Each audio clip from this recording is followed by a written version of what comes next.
8:12 de la mañana, buenos días. Tuvimos un pequeño problema en la transmisión anterior. Estamos iniciando de nuevo con el tema de hoy. Tenemos dos temas que queremos abordar. Uno es la situación en las fronteras de Costa Rica, las aduanas y noticia de última hora que les voy a presentar en pocos segundos. Y además el tema del 15% del IVA que ya ha comenzado a generarse por medio de una declaración del Banco Central y también de la ministra de Planificación. Estos dos temas nos convocan esta mañana. Les decía que tenemos noticia de última hora porque hay un pronunciamiento. Recordemos que Costa Rica hizo una propuesta para reanudar el tránsito de mercancías en Centroamérica. ¿Por qué somos importantes? Porque estamos entre dos de los destinos más importantes, todo lo que salga de Panamá hacia Centroamérica y también todo lo que ingresa de Centroamérica hacia el sector de Panamá para exportaciones, etcétera, etcétera. Tránsito que resume 2.700 millones de dólares, lo cual es grandioso, es una cantidad importante. Les decía que hay noticia de última hora porque la propuesta de Costa Rica de los almacenes fiscales de proveer un tránsito seguro ha sido rechazada una vez más.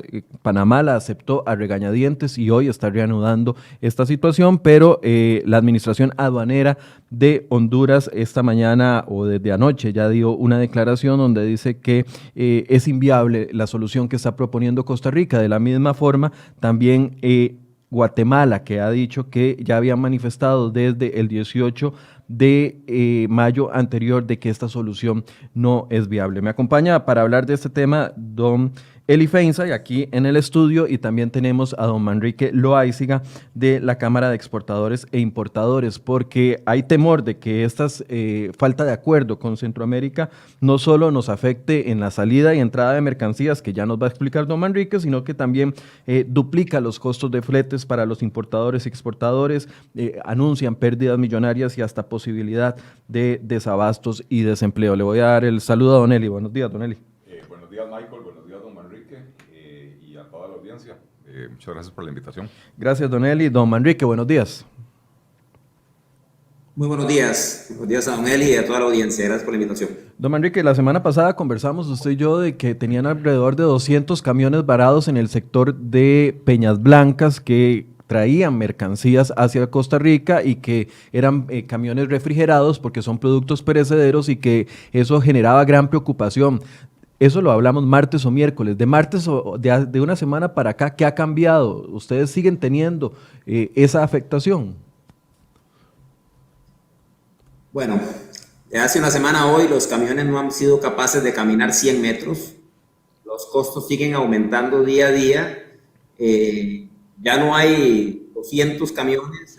Algunos que venían con origen nicaragüense fueron retornados y la mercadería rematada en los mercados nicaragüenses porque ya el costo de los gastos extra en el transporte. Recordemos que mantener un contenedor diariamente trabajando cuesta alrededor de 250 a 300 dólares. Y en ciertos productos que estamos hablando de un valor de 10,000 dólares, ya tener 2,100 dólares de recargo, ya estás hablando de un 20% del valor. Entonces, muchos con origen nicaragüense tuvieron que devolverse y rematar la mercadería en el mercado. Y claro, el importador es el que está sufragando esas pérdidas. La propuesta de Costa Rica, ¿cómo le suena a usted? Yo les decía ahora al inicio que Panamá aceptó a regañadientes porque costó que tuvo que haber más de negociaciones para que Panamá aceptara el sistema o el modelo que estamos proponiendo nosotros, pero parece que de Nicaragua para arriba no hay buen acuerdo o no ven con buenos ojos esta solución propuesta por Costa Rica. Esta solución propuesta por Costa Rica, aunque ha ido mejorando, esta es la tercera o cuarta solución que sacan, porque generalmente nos cambian el escenario, todavía es violatoria a los acuerdos centroamericanos de transporte. Y no te hablo de acuerdos centroamericanos de transporte de hace un año, 5 años, ¿no? Son acuerdos y reglamentos de décadas con la intención de prevenir el ingreso del virus, que es totalmente correcta, pero ha sido violada. ¿Qué es lo que nosotros hemos propuesto y lo que nosotros vemos que es factible?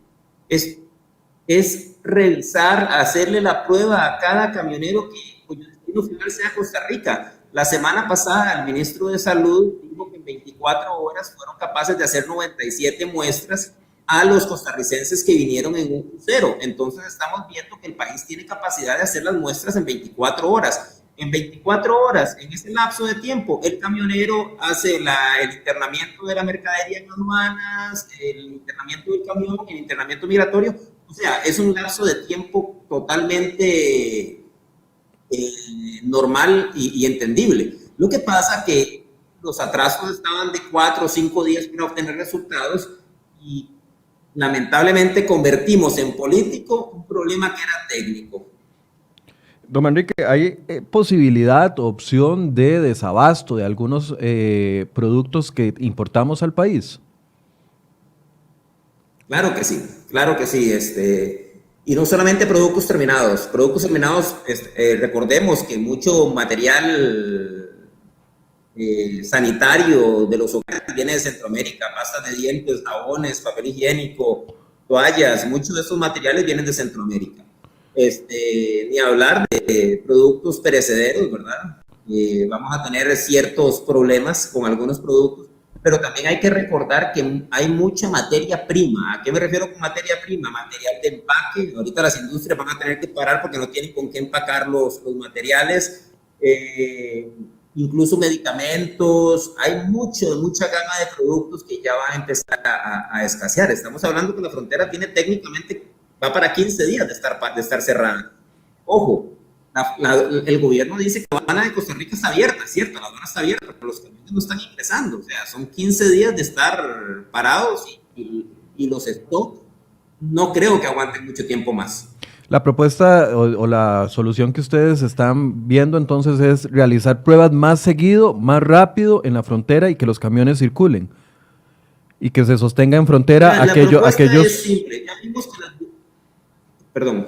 Y que se mantenga en frontera aquellos camioneros que den positivo. Perdón. Mira, tranquilo. ¿Cuál propuesta tenemos? Bueno, la propuesta ideal. Ya vimos que las burbujas de tránsito entre aduanas para los camiones en tránsito funciona. Bueno, seguir haciendo las burbujas y que los camiones que están en tránsito pasen de una frontera a otra. Así quitas todos los camiones de tránsito. Solamente te dejan los camiones cuyo destino final es Costa Rica. Y le hacemos el análisis del COVID a todos los camioneros y que solamente ingresen los que están sanos. Hay empresas de camiones que pueden estar dispuestas, si ellas quieren, a desenganchar. Hay otras que pueden estar dispuestas a transbordar en frontera, pero que están dispuestas, no obligadas. Es muy diferente. Es decir, mantener como que está enfermo, lamentablemente que no se permite el ingreso. Mantener como las dos opciones abiertas, dice usted, y que no sea impuesta solamente una solución. Exactamente. ¿Qué pasa? Si usted no quiere hacerse la prueba y esperar su tiempo, señor, y está dispuesto a desenganchar, desenganche y devuélvase y viene nada más cuando recoja el equipo vacío. Si usted quiere esperarse el tiempo que dura al hacerse el examen, pero ojo, un tiempo prudencial y un tiempo que ya vimos que el gobierno es capaz de hacerlo en 24 horas. Así como fue importante atender a esos costarricenses que regresaban en un crucero y en 24 horas tener los resultados, considero que es igual de importante hacerse a los transportistas que nos traen la mercadería y nos sacan la mercadería, porque hay que recordar que hay muchísima exportación que se está perdiendo, ni hablar de hortalizas y frutas y vegetales que salen de Cartago y de Costa Rica a Centroamérica para abastecer supermercados, ¿verdad? ¿Hay riesgo de desempleo en industrias o en el sector que ustedes coordinan? Claro que sí, claro. Y de hecho ya hay pequeños importadores que han quebrado, porque el mercado centroamericano, al ser el más cercano, el más simple, pongámoslo entre comillas, para trabajar, es el que tiene mayor cantidad de pequeñas empresas. Incluso gente que en el Senada tiene su local de venta de sandías, ellos van, compran su sandía a Nicaragua y la traen y la venden. Ya esa gente ha empezado a desaparecer porque han empezado a perder las cargas. Y con el empresario se van los colaboradores. Y como te digo, y si se da un desabasto en la materia prima, las fábricas, por más disposición que tengan, no pueden trabajar. Y esto ya estamos a horas. Ya no te puedo decir que estamos a semanas, ¿no? Ya tenemos 2 semanas con la frontera bloqueada, ya lo que está quedando es lo que queda en bodega y no hay absolutamente nada entre Peñas Blancas y despacho. O sea, la solución hay que aterrizarla de inmediato. Para cerrar, Como te comentaba, sí, adelante, termine la idea. persona fuera de cámara, en el caso de varios miembros de nuestra asociación, tienen camiones con 14 días en frontera. Esta mercadería cuando llegue, aparte de que le han estado metiendo gastos por $4,000 a la carga, aproximadamente durante todo este tiempo, que la mercadería cuando llegue va a sufrir serios problemas de calidad. Sí, no se va a poder vender en el precio estimado que se tenía al principio. Y en una época de crisis, donde el empresariado costarricense apenas si nos veníamos levantando de la crisis económica de hace 2 años, nos llega la pandemia. Los que hemos podido seguir adelante en la época de la pandemia, aquí vamos, y ahora nos topamos con esto otro. Hay muy pocas empresas que tienen la capacidad de aguantar este otro golpe. Para cerrar, don Manrique, este pronunciamiento que conocíamos hoy de la aduana de Honduras, del gobierno de Honduras, y también lo que conocíamos del gobierno de Guatemala, debería de ser un punto de inflexión. Muy probablemente El Salvador se pronuncie el día de hoy para que las autoridades flexibilicen de alguna forma otros mecanismos que sean seguros desde el punto de vista sanitario, pero que no impidan el tránsito de las mercaderías. En comercio internacional y en relaciones internacionales la reciprocidad es fundamental. Yo te hago lo que tú me haces. Y en este momento es urgente, pero ya no se puede patear más la bola. Aquí el gobierno tiene que aterrizar esto de hoy a mañana. Ya no hay tiempo, señores. Mañana ya es jueves, ya se nos fue otra semana, ya serían 3 semanas con la frontera cerrada. Esto tiene que ser aterrizado de inmediato por el abasto de las empresas, por el abasto de los consumidores. Y señores, hay cientos de costarricenses desde hace semanas durmiendo en camiones del lado nicaragüense sin condiciones de salud, sin condiciones de nada. Y ni hablar de los otros centroamericanos que están ahí. Son casi 2,000 personas que están a la intemperie, pasando necesidades, no tienen dónde ir al baño, no tienen dónde bañarse, no tienen dónde lavarse los dientes, cocinando lo que puedan. O sea, señores, por favor, yo entiendo que tenemos una pandemia, una urgencia sanitaria, pero aterricemos esto de inmediato, ya pongamos el huevo, porque esa pateada de bola está quebrando empresas en Costa Rica, maltratando costarricenses a kilómetros o metros de la frontera. ¿Y quién está ganando en esto? Bien, muchas gracias a don Manrique Loaiziga, que nos ha colaborado esta mañana de la Cámara de Exportadores e Importadores, muy preocupado por la situación. Vamos a darle seguimiento a Manrique y vamos a estar en contacto con usted. Gracias por su tiempo. Un saludo. Don Eli, una situación muy complicada. Nos explicaba don Manrique la semana anterior de que cada camión, solo ponerle el diésel para mantener refrigerado el producto y que no se dañe, cuesta entre $160 y $200 diarios solo en diésel, más los gastos adicionales. Sí, y el gasto del chofer, estando ahí varios días parqueado en una frontera esperando a que lo dejen pasar. O sea, realmente es muy lamentable porque, a ver, si bien Costa Rica y el gobierno de Costa Rica tiene la obligación de protegernos y de impedir la entrada de gente contagiada del coronavirus, y en ese sentido tenía todo el derecho de tomar medidas para controlar el tránsito de las personas por la frontera, ¿verdad? Creo que hay algo que dijo don Manrique casi al final que es muy importante. En el comercio internacional, la reciprocidad es la moneda de cambio. Y todo esto empezó cuando el gobierno de Costa Rica anunció, si mal no recuerdo, un viernes hace 15 días, que a partir del lunes no iba a dejar entrar a ningún chofer extranjero, sin haberlo consultado con los demás países. Eso no se hace. Eso no se hace. Eso le dio pie al desquiciado que tienen de presidente en el país vecino del norte, en Nicaragua, para decir, no, sabe que yo cierro la frontera. Ese de por sí no le cuesta encontrar el chivo expiatorio y usualmente le encanta que sea Costa Rica, ¿verdad? Y estaba deseando la oportunidad. Claro, por supuesto, porque, o sea, a ver, en Nicaragua están en plan, desviamos la atención del desastre que tenemos adentro, ¿verdad? En Nicaragua digo el gobierno, porque la sociedad civil, que ya se está dando cuenta de la gravedad del problema, es otra cosa, ¿verdad? Pero bueno, este comunicado que tenemos aquí de Honduras, de la Dirección de Aduanas de Honduras, es claro, ¿verdad? En decir, no, mire, no me imponga condiciones. Para eso existen, a ver, la burocracia crece como hongos, ¿verdad? Y entonces, existe una infinidad de organismos centroamericanos por medio de los cuales los gobiernos coordinan, ¿verdad? Está el Sistema de Integración Centroamericana, está la Secretaría de Integración Centroamericana, el Sistema de Integración Económica Centroamericana. SICA y CIECA. SICA y CIECA, y yo nunca sé cuál es cuál y para qué sirven ni nada de eso. Para esto sirven precisamente, ¿verdad? Está la FECATRANS, la Federación Centroamericana de Transportes, ¿verdad? Donde este tipo de cosas debieron plantearse, conversarlo con los otros gobiernos, conversarlo con los transportistas centroamericanos también, y poder llegar a alguna solución que fuera favorable a los intereses sanitarios de Costa Rica, que creo que es la condición número uno, pero que también permitiera el flujo de las mercancías. Y lo que está diciendo don Manrique es sumamente preocupante. 15 días con las fronteras cerradas, producto que se está perdiendo en los trailers porque se descompone, porque ya no va a llegar con las mismas condiciones de calidad,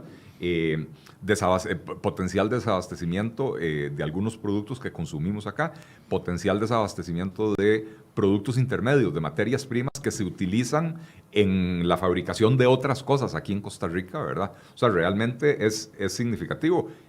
Y no nos olvidemos, Centroamérica es nuestro segundo principal mercado para el comercio exterior.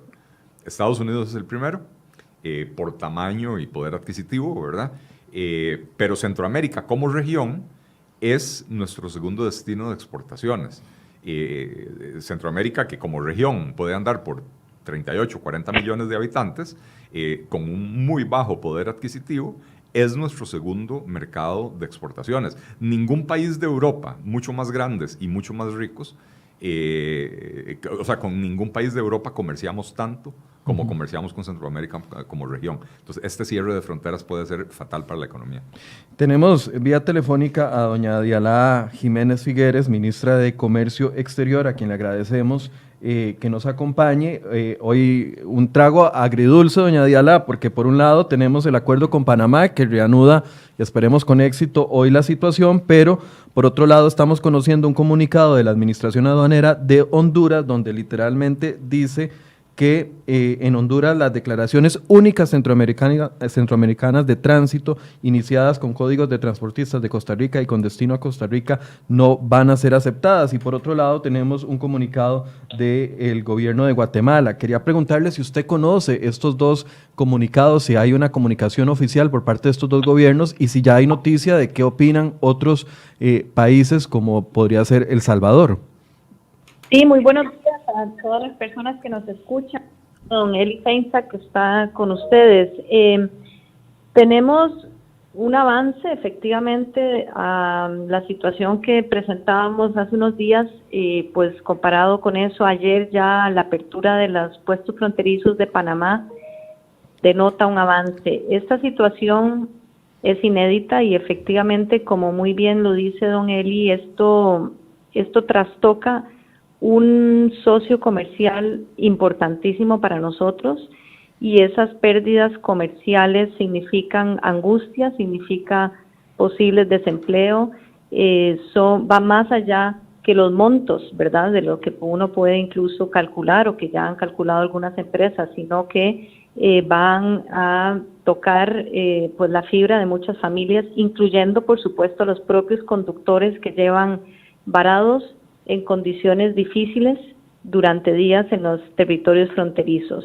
Esta situación fue provocada porque nosotros tenemos restricciones sanitarias pues severas, la verdad es esa, porque se dio cuenta la autoridad máxima competente en materia de salud, el Ministerio de Salud, que el ingreso de transportistas podía presentar un riesgo, a pesar de que en algunas ocasiones había pruebas con resultados negativos, pues presentar un riesgo de contribuir a establecer focos de contagio que podrían empezar a descontrolar la situación sanitaria en nuestro país, que a su vez, recordemos, y porque lo vemos en otros países, causa graves estragos también en la economía en la sociedad, pero por supuesto con el costo adicional de enfermedades y muertes, que es el escenario más trágico que queremos nosotros evitar.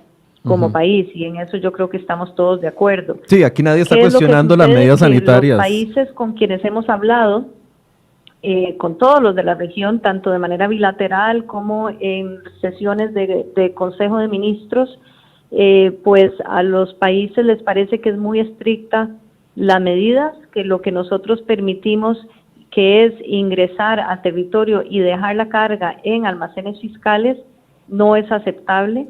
Nosotros hemos reiterado que nunca cerramos las fronteras, eso lo tenemos que tener todos los costarricenses muy claros, y ojalá los transportistas también lo tengan claros. Costa Rica nunca ha cerrado las fronteras. Quienes cerraron las fronteras son las autoridades de Nicaragua, y bueno, dada el bloqueo de los transportistas en Panamá, estos puestos fronterizos se mantuvieron de facto cerrados durante los días de la semana pasada, pero pues nosotros creemos que debemos seguir dialogando, seguir construyendo soluciones como las que encontramos con Panamá, que también lógicamente pues resultarán con impactos económicos, porque las soluciones todas estas son más caras que el comercio como lo conocemos, ¿verdad? En tiempos normales. Doña Diala, le preguntaba que si tenían conocimiento de estos pronunciamientos que le mencionaba, de la Administración Aduanera de Honduras. O sea, ya formalmente ustedes están notificados de que Honduras y Guatemala no les parece nuestra idea. Bueno, ellos siempre han dicho que hubieran preferido que las cosas estuvieran como antes. Ellos están también, igual que nosotros, frustrados con el cierre de la frontera en Nicaragua, porque ellos no pueden hacer llegar sus bienes aquí a nuestro territorio.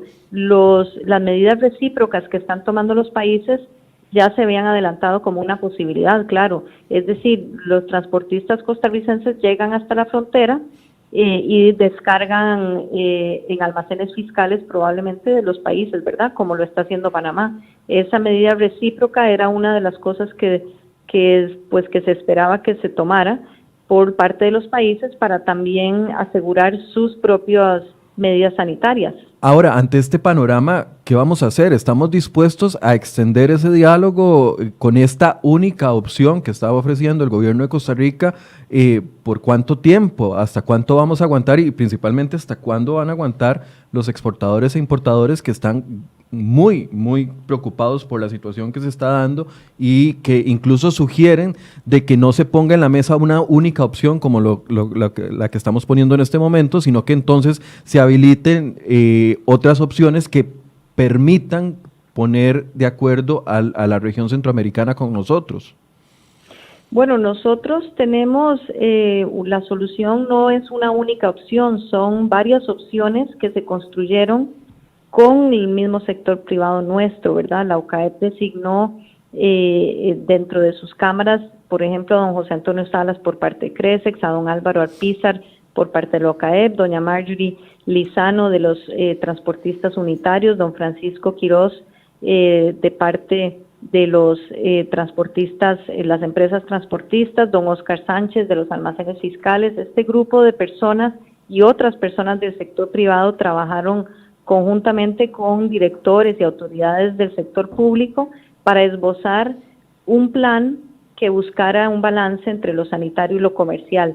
Vea, le digo que nadie está contento con esto y nadie está despreocupado. Todos estamos muy preocupados y no estamos celebrando que esto se esté dando. El problema que tenemos se llama el COVID-19, ¿verdad? Yo creo que ese problema que nos amenaza la vida de las personas, pues es un problema que no lo buscamos, no lo estamos invitando y que estamos más bien batallando contra eso. En un momento en que nuestro país llega a gradualmente abrir sus actividades, pues no podemos en ese sentido arriesgar lo que hemos ganado como terreno de la lucha contra el COVID. Sí, señora, yo eso lo entiendo perfectamente. La preocupación es qué va a pasar en los próximos días, porque parece que el tema del convencimiento no es una opción cercana. O sea, los países están diciendo, y además me llama la atención que cada vez que se pronuncian dicen la opción de Costa Rica unilateral. No, o sea, ellos están viendo como que estamos tomando decisiones solos. Bueno, es que en la integración centroamericana y la normativa regional e internacional permite que los países tomen medidas sanitarias para su mercado o sus poblaciones nacionales, ¿verdad? Entonces nosotros nos fundamentamos en la normativa para tomar esta medida, la socializamos antes de publicarla. Nosotros hemos trabajado con la región durante varios días o semanas ya, comunicando y ampliando las medidas. Recordemos que la primera medida que tomamos fue mucho más estricta, fue dejar solo entrar en zona primaria y cambiar el cabezal o hacer convoys para el tránsito internacional.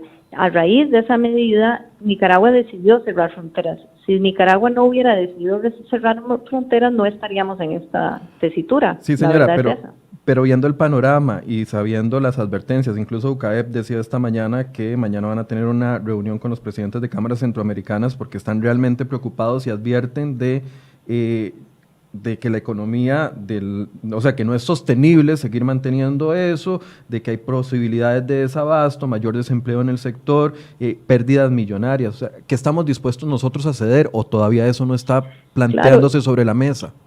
Yo creo que sería ya que en vista de que nuestra idea tan buena no la quieren aceptar. Que esa presión también se ejerce en Nicaragua. Perdón, no le entendí, es que yo estaba hablando. Doña Diala. Doña Diala, ¿me escucha?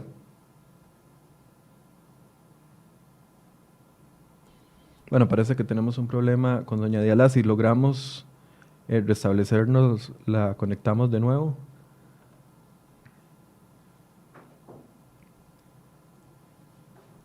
Don Eli, mientras logramos reconectar la conexión con doña Diala, es una situación muy complicada porque uno puede tener una muy buena idea, verla funcional para uno mismo, pero si no logra convencer a los demás, el que tiene que ceder es uno, ¿no?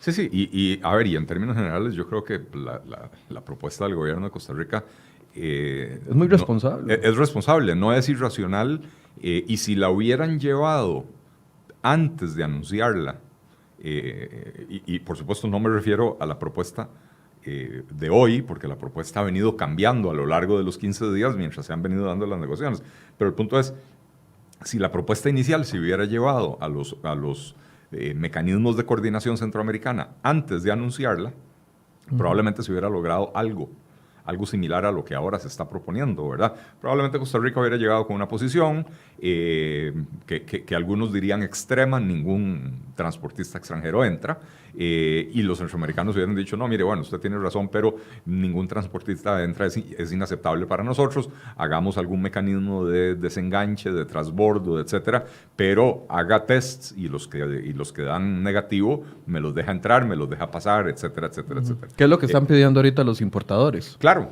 pero el punto es, el problema fue hacer primero el anuncio de la medida sanitaria antes de haber coordinado la medida de logística con los socios en la logística, ¿verdad? Entonces sí se complica mucho el asunto. Doña Diala, se le cortó la transmisión. Sí, yo creo que nosotros coordinamos la información previamente con la región. Yo creo que eso, si nosotros hubiéramos esperado un consenso, realmente habríamos podido durar mucho tiempo. Por supuesto que del lado comercial eso es lo preferible porque así hemos funcionado siempre en la integración, pero del lado sanitario se nos requirió con carácter de urgencia al país aplicar medidas muy drásticas. Ustedes recordarán cuando empezaron a subir los casos y muchos de ellos, el peso relativo, digamos, de esos casos eran de transportistas. Eso fue la situación que llevó a estas medidas y por eso yo he estado tal vez pidiéndole a los sectores empresariales que también ejerzan presión en quien tiene las fronteras cerradas. Bien, vamos a estar pendientes, doña Diala. Entonces, la ruta es seguir intentando dialogar y convencerlos. Sí, bueno, nosotros hemos ampliado bastante las medidas y hemos transmitido mensajes a los mismos transportistas. Muchos de ellos no saben que quien tiene la frontera cerrada es Nicaragua y no Costa Rica, ¿verdad? Eso es importante que se tome en cuenta. De hecho, muchas empresas están de acuerdo y así lo construimos conjuntamente con que se llegue a almacenes fiscales a descargar y nosotros permitimos incluso levantar carga para regresar a los países y no perder ese viaje. ¿Hay posibilidad de que usted haga el día de hoy alguna solicitud especial al ministro de Salud? Bueno, hoy vamos a hablar más bien los ministros de la región para saber si otros toman a Panamá. Más bien esa es la ruta que vemos hoy. Yo con el ministro de Salud hablo constantemente y hemos ya, como le dije, bajado bastante los requisitos, ampliado las posiciones. El tema aquí sanitario es nuestras capacidades, por ejemplo, de fuerza pública como para acompañar a todos los transportistas a sus destinos son limitadas. Sí, recordemos que son cientos de furgones que irían a cientos de empresas con cientos de furgones en el país, pues presenta un riesgo sanitario y ese es el tema el dilema, digamos, al cual estamos enfrentados.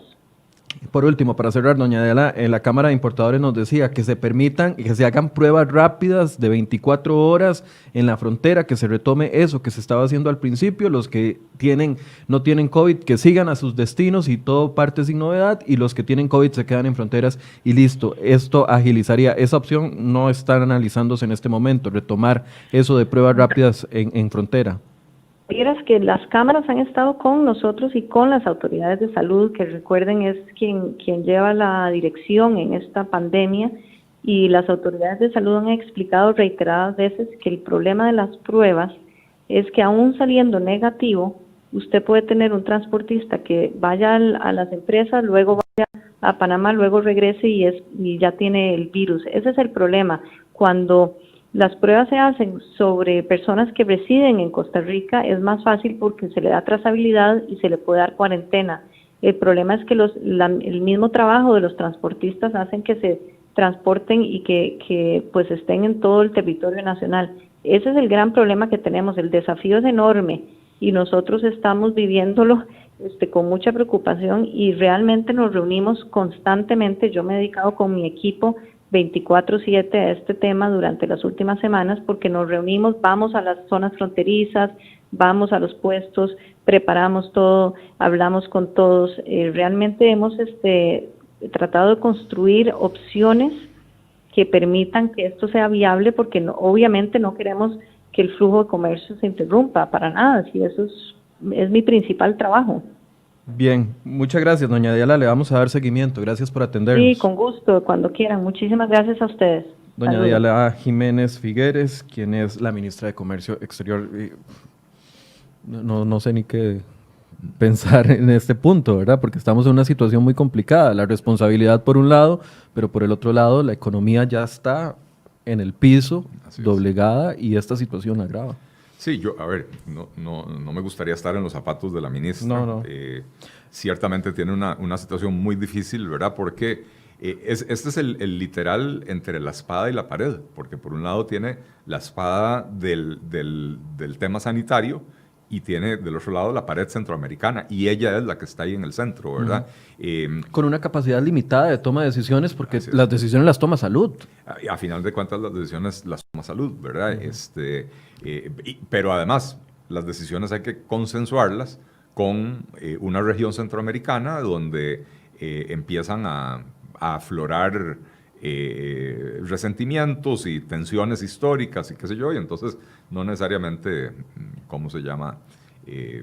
no necesariamente reciben de buena fe las propuestas que está haciendo Costa Rica, ¿verdad? Don Eli, ahora esto es urgentísimo, hay que resolverlo. Eso es lo que le iba a decir, para poder mover esto, porque uno sabe que los diálogos se agotan entre iguales. Para poder resolver esto, ¿dónde está el presidente Carlos Alvarado? No sé si es momento ya de que esto escale a una autoridad mayor, porque lo único que hemos visto del presidente Alvarado en los últimos días fue celebrando afuera del INSS cuando se dieron los 75,000 millones de nosotros que tenemos que pagar para los bonos proteger. Pero ¿dónde está el presidente Alvarado reuniéndose? No sé, hay que poner las diferencias con Ortega a un lado y buscar una solución. Así es. El presidente, ojo, ignoro si lo está haciendo, porque al final de cuentas El presidente, desde que empezó la pandemia, se olvidó de que era presidente y se acordó de que era periodista. Entonces uno lo ve básicamente de maestro de ceremonias en las conferencias de prensa y ese tipo de cosas, ¿verdad? Probablemente en privado está haciendo otras cosas, pero uno no las ve y como no se comunican no se sabe. Pero el presidente debería estar trabajando esos teléfonos 24 horas al día, hablando con los presidentes. Si ya no se logra a nivel de ministros de Comercio Exterior, entonces el presidente debería estar hablando con los demás presidentes de Centroamérica, tratando de buscar acuerdos a ese nivel para que de ahí permeen para abajo, para que el presidente le comunique a sus ministros del ramo de comercio exterior, de aduanas, etcétera, cuál es la decisión, y para que también se reúna con las cámaras empresariales y las cámaras de transportistas, cada presidente con los de su país, para hacerlos entrar en razón. Es que aquí hay muchos jugadores en la partida, ¿verdad? Están los gobiernos, pero también están los transportistas. Y los empresarios. Porque lo que pasó con Panamá fue que Costa Rica había logrado un acuerdo con Panamá desde hace varios días y el tránsito se mantuvo suspendido porque los transportistas estaban bloqueando la frontera, ¿verdad? Entonces, es una situación muy complicada. Estamos en una época excepcional y viendo lo que advertía la OCAEP y también la Cámara de Importadores de posible duplicación de costos, pérdidas millonarias, desabastos importantes, más desempleo en el sector, no sé, obliga a que alguno de los presidentes de Centroamérica, en lugar de estar compitiendo entre quién hace más pruebas y quién hace menos pruebas, lo digo por Nayib Bukele y la respuesta que dio el gobierno de Costa Rica, no el presidente, obliga, no sé, a una cumbre extraordinaria para buscar soluciones. Con la ventaja de que hoy hacer una cumbre es muy fácil. Virtual, correcto. Ponerse de acuerdo una hora, hoy en la tarde veámonos por Zoom y se reunieron, ¿verdad? Correcto. Pues sí, ahí es donde debería de estar el liderazgo del presidente, ¿verdad? Lo que pasa es que yo creo que a veces a los presidentes en Costa Rica se les olvida que fueron elegidos para manejar la situación, la que les gusta y la que no les gusta. A todos les encanta ir a la ONU. A todos les encanta ir a la Organización Mundial de Salud a proponer bancos de información sin patente y sin derechos de autor o propiedad intelectual. Eso a todo el mundo le encanta porque... Ideas verdes. Claro, todo eso consigue titulares internacionales, ¿verdad? Y salir en la portada de la revista Time y todo ese tipo de carambadas. O... hay presidentes de Costa Rica que van en el pasado han tratado de ir a meterse a pacificar Serbia o Palestina, ¿verdad? Y se les olvida el día a día que tenemos aquí y nuestra región es parte de ese día a día. Entonces el presidente debería estar ejerciendo su liderazgo ahora para resolver esta situación. Dando un poco el salto al segundo tema que tenemos para el día de hoy, que me interesa mucho escuchar su opinión. Todo el mundo aplaude la estrategia de salud, pero la estrategia económica cada día tiene menos aliados. ¿Cuál es la estrategia económica? Porque yo creo que no es que tiene menos aliados, es que no hay una estrategia clara de parte del gobierno.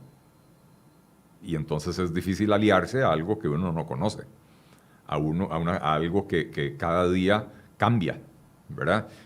Cuando la ministra de Planificación agarra y dice, si no se portan bien, les subo los impuestos. Pues eso es como cuando uno era un chiquillo, pero un chiquillo de 9 años, terrible, malcriado, y la mamá le decía a uno, si no termina la tarea, no ve la isla de Gilligan. Allá con la isla de Gilligan perdía la mitad de la audiencia, que seguro ni saben qué es eso. Pero bueno, si no termina la tarea, no ¿De qué estará hablando ese señor? Exactamente. Google. Googleelo. La isla de Gilligan era un programa muy bonito. ¿Cómo se llama? Me recordó eso, ¿verdad? Esa no es la forma de tratar a la ciudadanía de un país. Si usted cree que hay que subir los impuestos, cosa con la que yo no estoy de acuerdo, pero si usted cree que hay que subir los impuestos, dígalo, pero no me diga que es culpa mía, ¿verdad? Si la gente está saliendo a la calle es porque se han venido relajando las medidas, cosa que me parece bien, ¿verdad? Porque tenemos que empezar a reconstruir o a construir esa nueva normalidad, ¿verdad? Pero entonces, ¿cómo van a encontrar aliados cuando no hay una estrategia clara Dos, cuando hacen el gran anuncio de que van a hacer el gran anuncio de las medidas económicas, no hacen el anuncio, sino que anuncian otra vez que después van a hacer el anuncio. Y cuando hacen el gran anuncio, lo que anuncian es medidas puntuales, la mayoría de las cuales buenas, pero que no constituyen esa estrategia, ¿verdad? Entonces, seguimos sin ver cuál es la estrategia del gobierno. Ahora, sería muy inocente por parte de uno como ciudadano pensar o creerse el discurso de que fue una confusión entre el gobierno y el ministro de Hacienda cuando se habló de impuestos y que después el presidente le jala las orejas en público y dice no vamos por ese camino. Doña Pilar lo niega durante varias semanas, dice no vamos por ese camino, pero a ver, hace como pato, camina como pato, tiene cola y tiene pico. Lo ha mencionado el tema de impuestos, lo ha mencionado el ministro de Hacienda, lo ha mencionado el Banco Central y lo ha mencionado el BID y lo ha mencionado la ministra de Planificación. Estamos hablando del Consejo Económico. Esa es la voz que está escuchando el presidente. Entonces sería muy inocente de parte de nosotros seguir diciendo no nos van a meter impuestos. Yo creo que efectivamente cuando el pato hace cuac es porque es pato. Y uno tiene que fijarse porque si está muy cerca de uno lo va a morder, ¿verdad?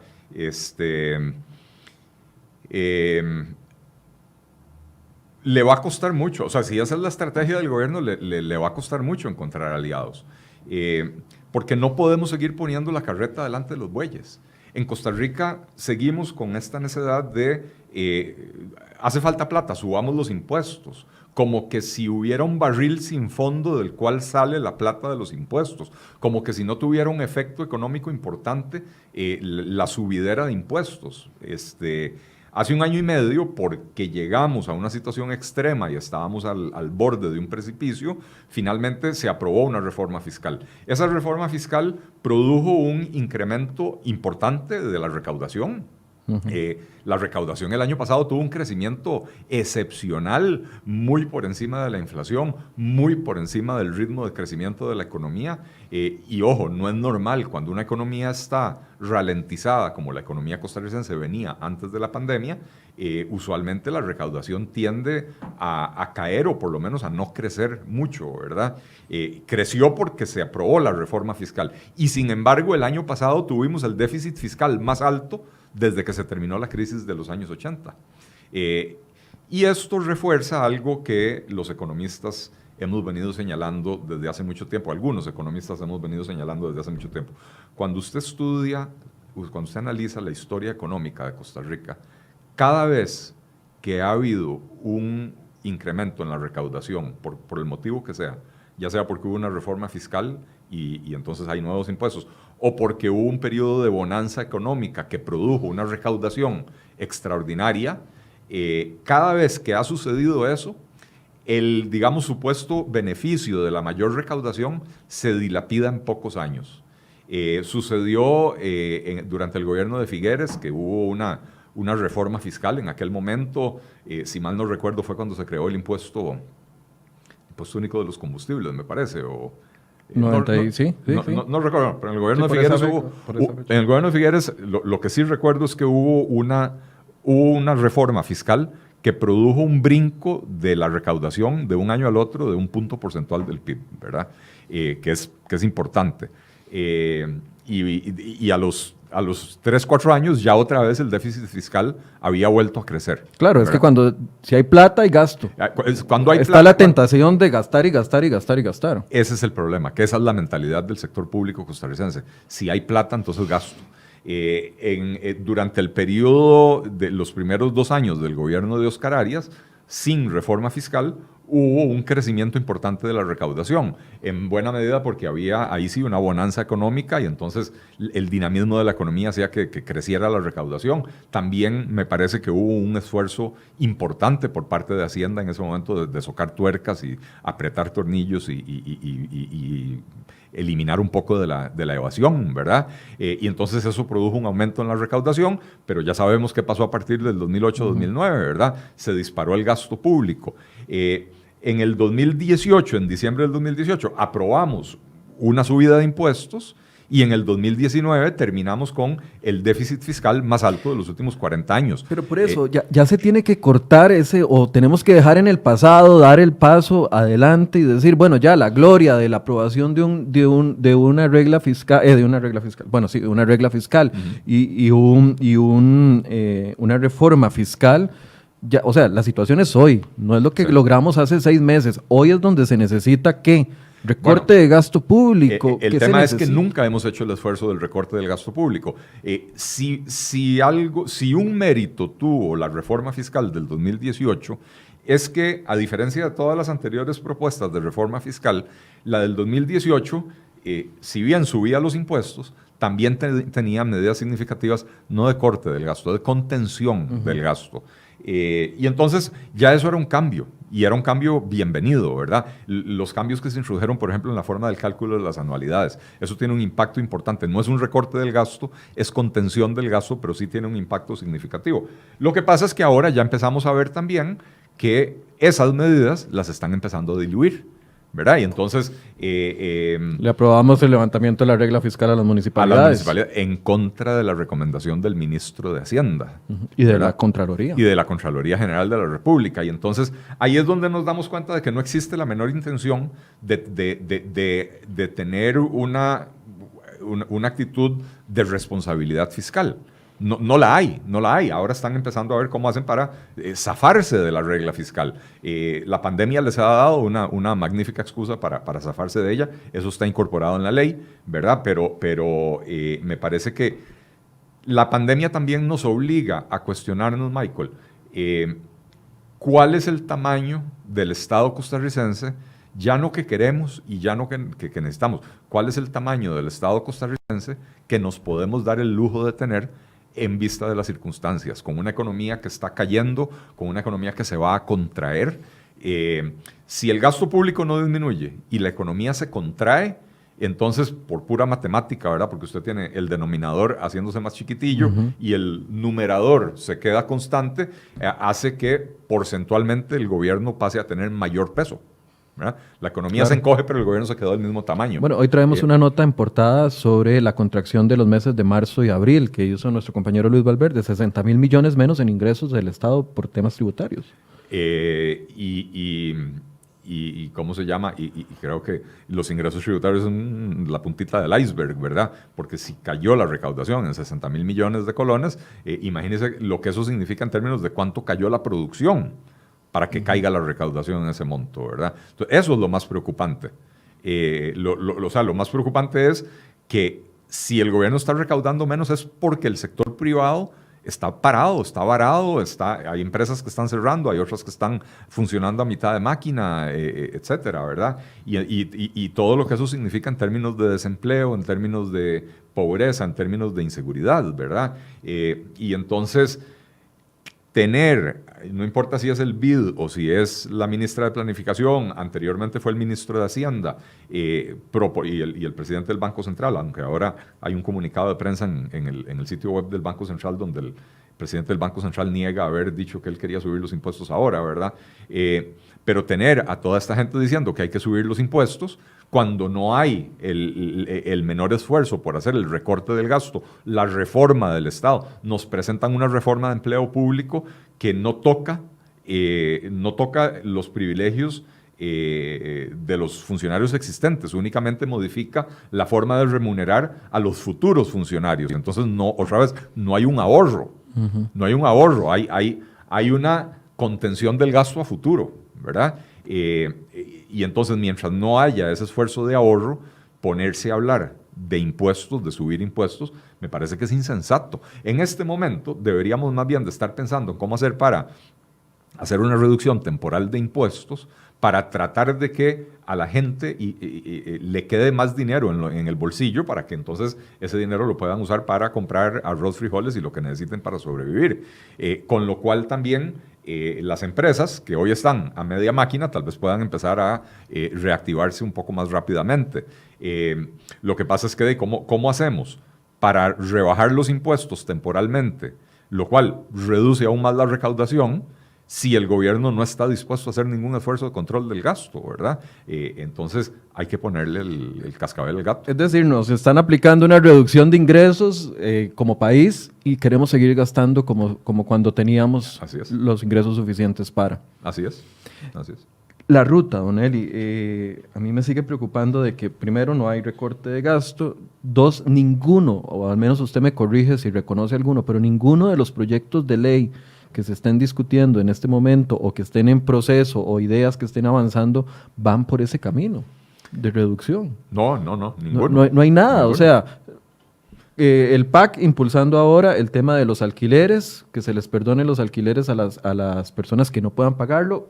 Una situación muy complicada tienen quienes alquilan, pero en detrimento de los que viven de los alquileres, por otro lado, no hay un balance. Y reforma empleo público, que es presentada ante la Asamblea, que no reduce nada, más bien vamos a tener que invertir para poder igualar algunos salarios y pagarle a los nuevos que ganen todos igual. ¿Qué más? El tren, que es otra discusión que está en camino, que es un préstamo, y los demás son todos préstamos. Y el tren, que ojo, que es un proyecto que yo he dicho que a mí me gusta. Sí, es necesario. Pero es un proyecto que obligaría al Estado costarricense a subsidiar el tren todos los años. Y según las propias proyecciones del gobierno, estamos hablando de 50, 100, 150 millones de dólares al año que habría que subsidiar ese tren para que las tarifas sean razonables para que la gente lo pueda usar. Y entonces, en otro momento, es algo que se puede considerar, porque en economía, o sea, uno analiza los costos y los beneficios de las cosas, ¿verdad? Si el tren tiene un beneficio social que supera el costo, digamos, si el costo del subsidio son 50 millones de dólares, pero el beneficio es 100 millones de dólares, pues vale la pena, ¿verdad? Pero hoy, con la situación de las finanzas públicas, con el déficit crónico que tenemos, ¿de dónde va a salir esa plata para subsidiar el tren, ¿verdad? Entonces, por eso insisto, el gobierno no tiene una estrategia, lo que tiene es un montón de proyectos y la única estrategia que sí tienen es la de abrumar a la sociedad costarricense anunciando un montón de proyectos, pero esos proyectos no responden a una estrategia, porque si hubiera una estrategia de sanear las finanzas públicas, de reducir el gasto público, para poder poner más dinero en el bolsillo de los costarricenses, para que los costarricenses puedan comprar lo que necesitan para sobrevivir y de esa manera reactivar la economía, entonces probablemente dentro de esa estrategia dirían, tal vez el tren hoy no lo vamos a hacer o lo vamos a posponer un par de años, no sé, habría que analizarlo, ¿verdad? Pero ¿cómo se llama? No hay una estrategia. Y eso es lo que no es producto de la pandemia. Yo no sé si vos, estoy seguro que sí te acordás, Michael, el tema de que el sector privado y la ciudadanía, los economistas, venimos exigiendo desde hace un año y medio, una estrategia de reactivación económica, sí, y seguimos esperándola. Sí.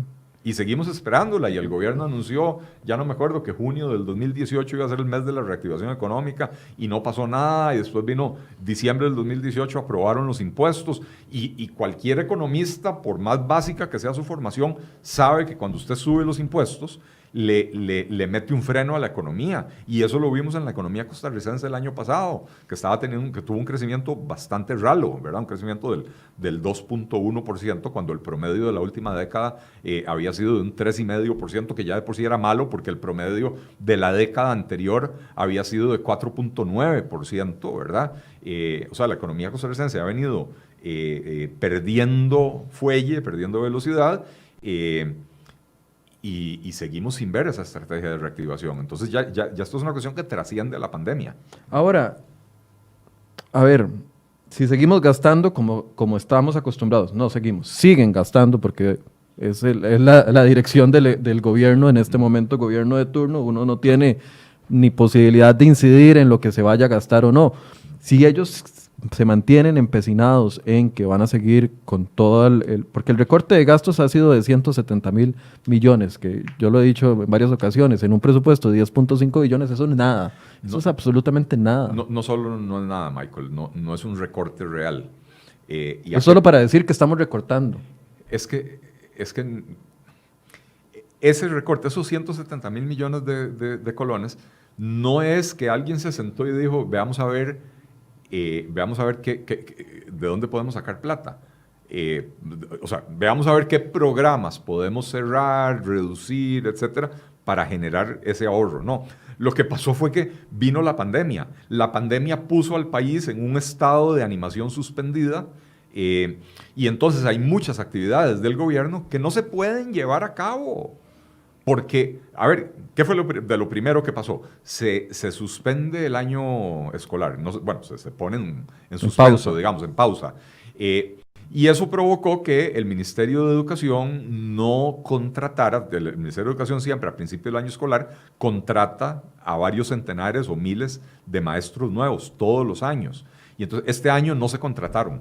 Entonces esas plazas que estaban en el presupuesto, que se iban a llenar y no se llenaron, eso genera un ahorro automático. Pero no fue porque el gobierno dijo, vamos a ver de dónde recortamos. Fue porque al suspender el ciclo lectivo, ya no necesita esos maestros y entonces la plata ahí está, ¿verdad? Pero ¿dónde están los ahorros? Si tenemos miles, cientos de, no sé si cientos, pero al menos decenas de miles de empleados públicos teletrabajando.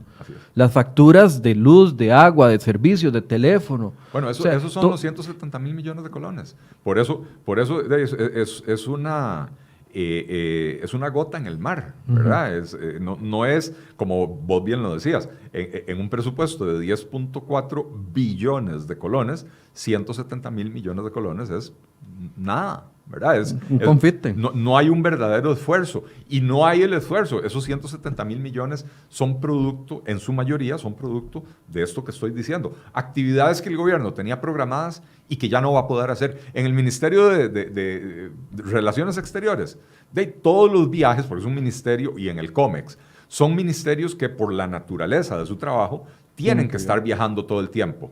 Bueno, ahora no hay aviones, ahora no hay vuelos, entonces ahí están ahorrando plata, pero no fue porque dijeron, veamos a ver en qué ahorramos. Es porque aunque quisieran viajar, no tienen aviones para hacerlo, entonces esa plata se está ahorrando. Pero el próximo año, cuando se normalice la situación, vuelven a viajar, ¿verdad? Entonces no hubo un recorte del gasto. Lo que hubo fue un ahorrillo temporal. Don Eli, caminamos en una ruta con las grandes diferencias y entendiendo las grandes diferencias, pero en esta situación actual en la que estamos, donde queremos seguir gastando y no hay ingresos nuevos o nos quieren meter impuestos para eventualmente sufragar estos recortes que no se quieren hacer, caminamos en una ruta peligrosa como la está caminando en este momento, por ejemplo, Argentina, cayendo en un default. Sí, a ver, estableciendo todas las diferencias enormes que existen entre ambas economías, empezando por el tamaño y la historia. Y sí, sobre todo la historia. A ver, nosotros en Argentina lo que podemos hacer es ver el futuro si no hacemos algo al respecto, ¿verdad? No es que nosotros estamos en la situación de Argentina. Todavía podemos pagar las deudas. Si yo critico la irresponsabilidad fiscal de los gobiernos de Costa Rica, lo de Argentina está completamente en otro nivel, ¿verdad? Aún así, pues sí, a ver, Argentina, ¿qué ha hecho? Aumentar impuestos, la economía se estancó, le ponen toda clase de trabas a los sectores productivos, han ido creando un montón de programas de beneficencia y entonces ahora tienen a más gente recibiendo ayuda estatal que la gente que trabaja y paga impuestos, ¿verdad? Y todo eso los lleva a una situación, y para poder financiarlo, ¿cómo lo han venido haciendo? Endeudándose y endeudándose y endeudándose cada vez más. Bueno, Costa Rica en pequeña escala ha venido haciendo algo similar, ¿verdad? No estamos al nivel de Argentina. Dichosamente en Costa Rica todavía hay más gente que trabaja que la que recibe ayuda estatal. Antes de la pandemia, ¿verdad? Es que eso es lo que quiero decir, no poniendo el historial de los últimos 50 años, poniendo la actualidad de hoy. Sí. No tenemos ingresos, queremos seguir gastando. Así es. Y la única solución que uno ve que están anunciando es aumento de impuestos. Entonces, y espero yo que Liberación, la Unidad Social Cristiana se mantengan firmes en defendernos de más impuestos. Entonces, yo no sé, yo veo a algunos diputados en un plan de no cuestionar nada, ¿verdad? Sí, es que no hay control. Se metieron en un patín de que la pandemia lo justifica todo y de que la magnitud de la emergencia es tanta que ya los principios no importan, sino que ahora de cualquier cosa, hay que liberar a las municipalidades de la regla fiscal, liberémoslas. Hay que subir los impuestos, probablemente también van a salir muchos a decir, sí, eso, pues no, es una pena tener que subir los impuestos. Es pero lo no nos queda de responsable otra. en este momento, Sí, es la sí. típica hablada. Así es, así es. Así que yo lamentablemente no le tengo ya tanta confianza. Ojo, yo creo que esta Asamblea Legislativa a todos nos sorprendió en los primeros 2 años, hicieron un trabajo bastante mejor del que el costarricense en términos generales esperaba de ella, ¿verdad? Y cuando empezó la pandemia también asumieron una posición de Costa Rica primero, ¿verdad? Y hagamos lo que hay que hacer para poder enfrentarla de la mejor manera. Pero bueno, señores, ya pasaron 2 meses. Y si bien seguimos con la pandemia, ya es el momento de empezar a entender que hay vida más allá de la pandemia y que no podemos hoy hipotecar nuestro futuro para tomar medidas de corto plazo, ¿verdad? O más bien, no podemos hipotecar el futuro tomando medidas de corto plazo que costarán enormemente más adelante.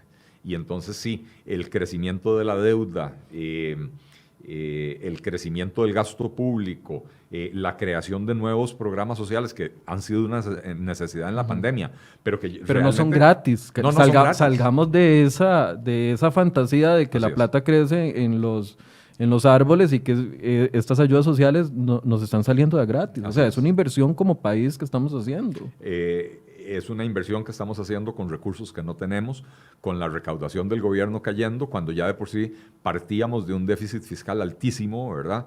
Y entonces nos estamos endeudando, montones de programas de crédito por todas partes y no se ve, insisto, la estrategia del gobierno para promover el crecimiento, para promover la reactivación económica, la estrategia del gobierno para también recortar el gasto público y ajustarlo a la nueva realidad, porque ojo, hablamos de un nuevo normal, ¿verdad? Ya la normalidad no va a ser igual que la de antes de la pandemia. Bueno, tampoco la del gobierno debería de seguir siendo igual. Tenemos una economía contraída, tenemos una economía golpeada, tenemos un sector privado que está en alitas de cucaracha, tenemos las fronteras cerradas y entonces no pueden entrar y salir mercancías que vienen por tierra.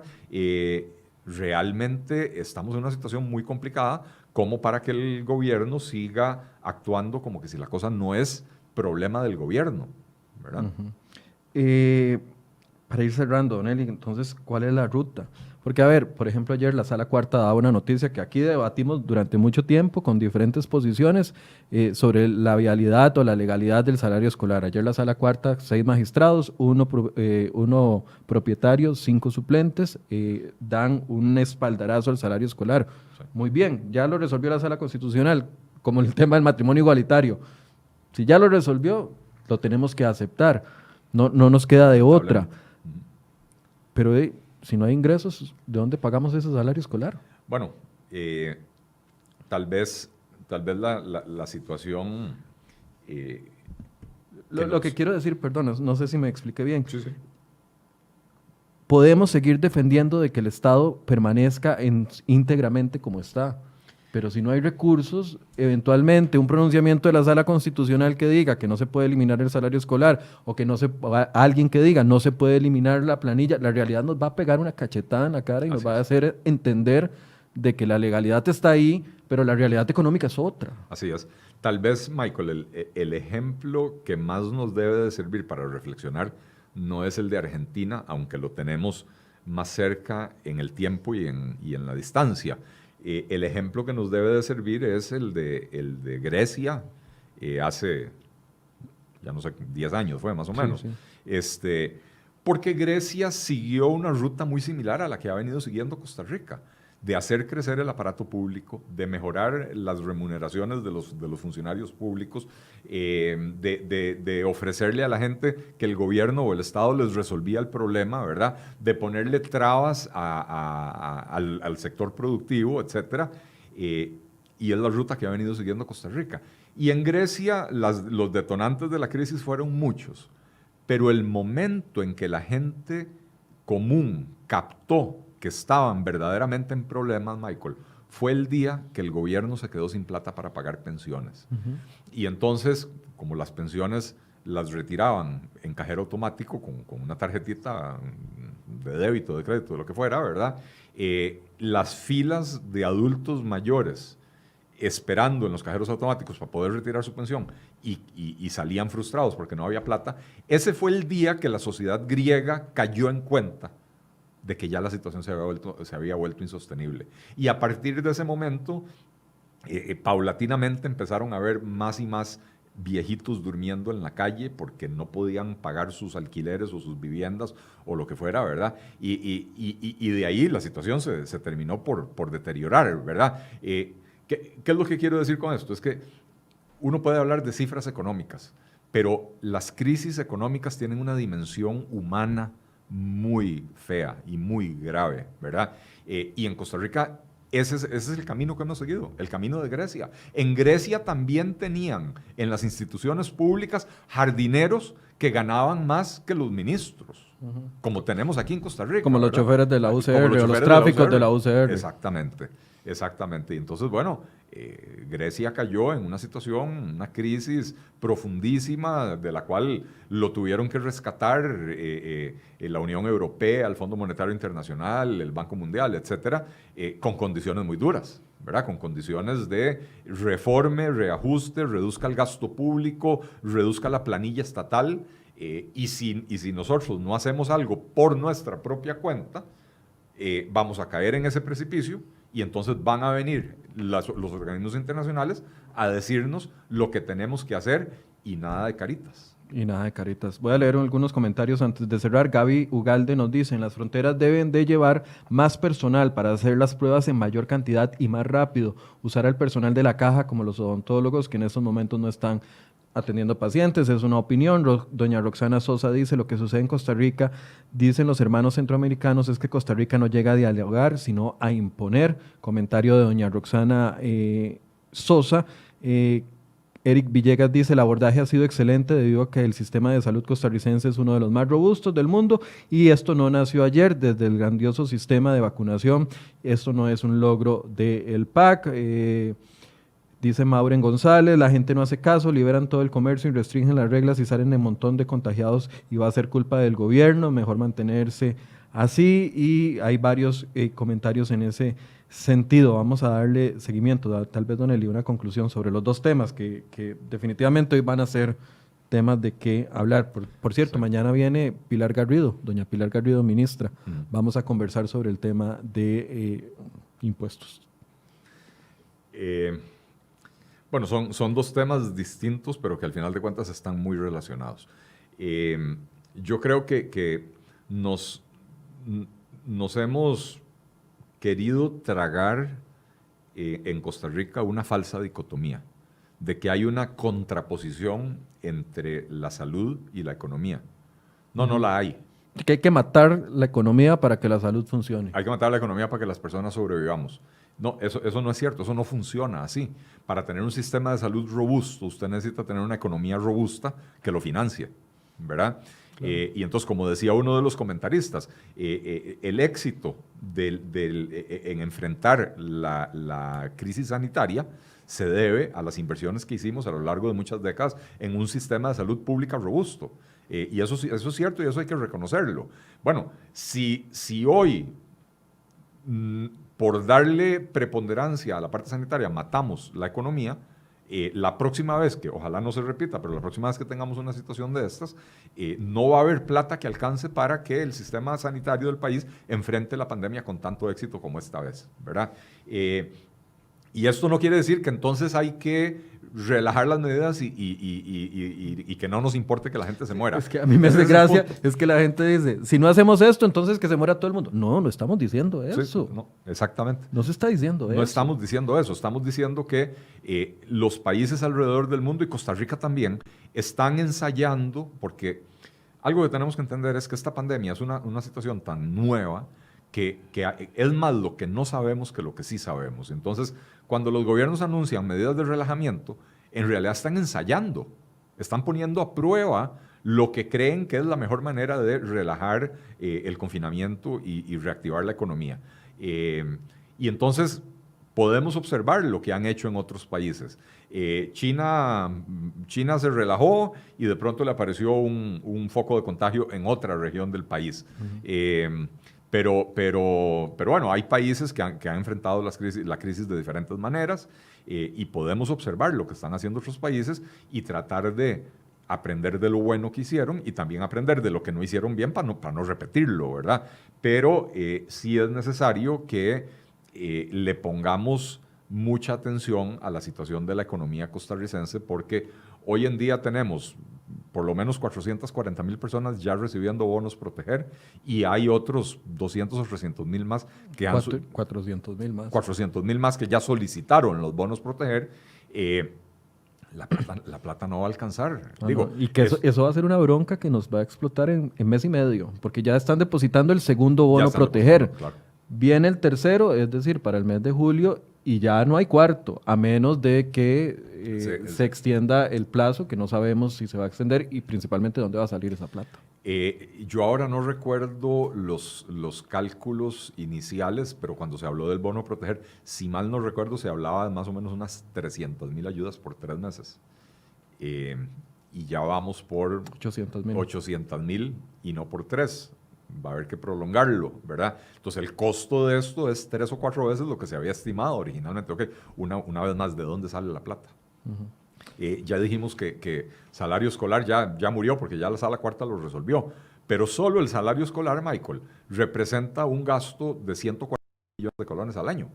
Entonces solo si se hubiera eliminado el salario escolar, ya no se puede porque ya la sala cuarta dijo que no, pero solo si se hubiera eliminado el salario escolar, ahí tenemos un ahorro casi similar a los 170,000 millones de colones que dice el gobierno que está ahorrando, ¿verdad? Entonces, en vez de andar buscando en los pichuleos, ¿verdad? En el famoso cuento de los consultores y las galletas y el licor, empecemos a buscar a dónde podemos obtener ahorros significativos para poder financiar estas cosas mientras salimos de la pandemia. Muchas gracias, don Eli. Un placer, Michael. Gracias por la invitación. Gracias a toda la audiencia. Que tengan todos un buen día.